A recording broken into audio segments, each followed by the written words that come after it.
how to navigate a social situation where you don't know anyone. I saw a video recently where this young man went to his apartment complex's like mixer. The apartment complex threw like a little social for everybody, and he didn't know anyone, and he felt like it was a very lonely, isolating feeling, and he left feeling very defeated.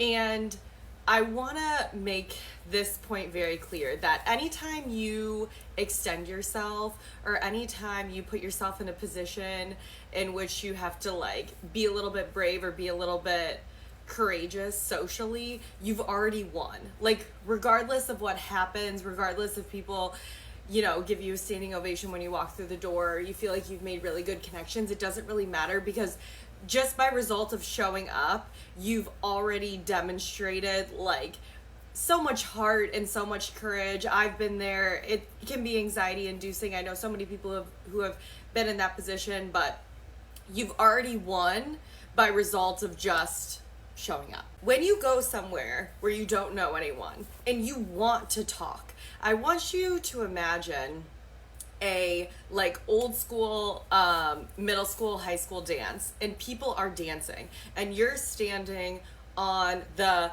perimeter of the dance floor and you want to dance. Like, you came to this dance because you want to dance, and you're standing there and you're thinking to yourself, I really want to dance. I hope someone asks me to dance. I hope someone asks me to dance. Something that you need to remember about like human behavior and sort of social psychology is people want to dance with people who are dancing.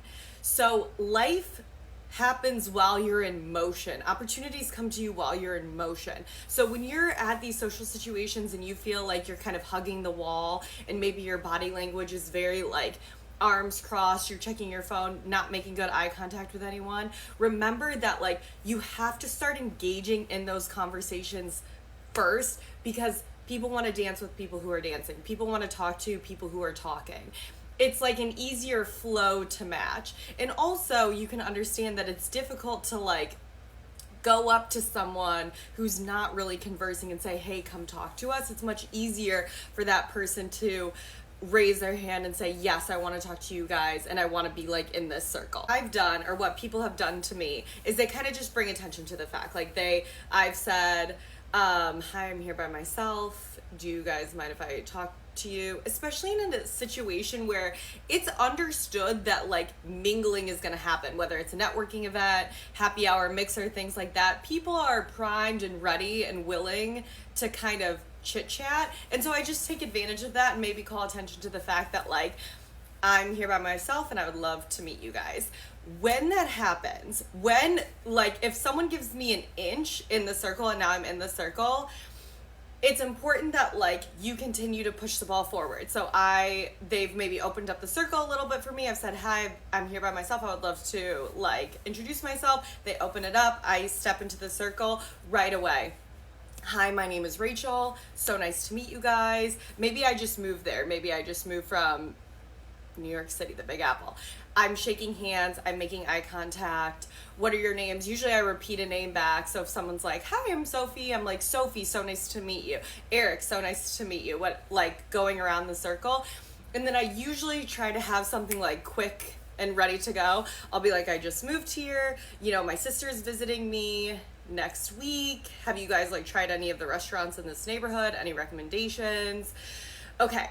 One reason why I also try to do that is I try to anchor myself socially. So I might be solo in this moment, but I'm not solo in life. I do have friends. I do have family. People are going to come visit me. Like I might be completely by myself in this moment, but I have people. And I try to make that known. I'll be like, oh yeah, my friends are going to come visit me next weekend, blah, blah, blah. The other thing that I try to keep in mind is bonding about negative points is conversational low-hanging fruit. It's like a knee-jerk reaction to be like, oh my God, the air quality is crazy. My AC went out, because people kind of grab onto it easily, and it's easy to like kind of bellyache about things.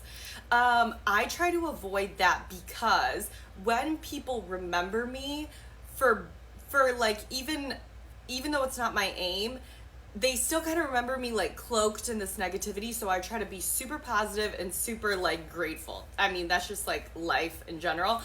But when I'm talking to people, I always say like, "Oh my God, it's so nice that this building put on this happy hour mixer for us. I like have never lived in a high-rise building before. This is such a nice perk. This is so nice for them to have us here. This wine is so good. Have you guys ever tried orange wine before? Last summer was ever like, I'll just keep going." And I try to ask questions and I try to be curious and I try to be leaned in. And that's also how my friends are, my siblings are, my family. And I've noticed people really respond well to that. Like my friends have very bright, positive, welcoming energy.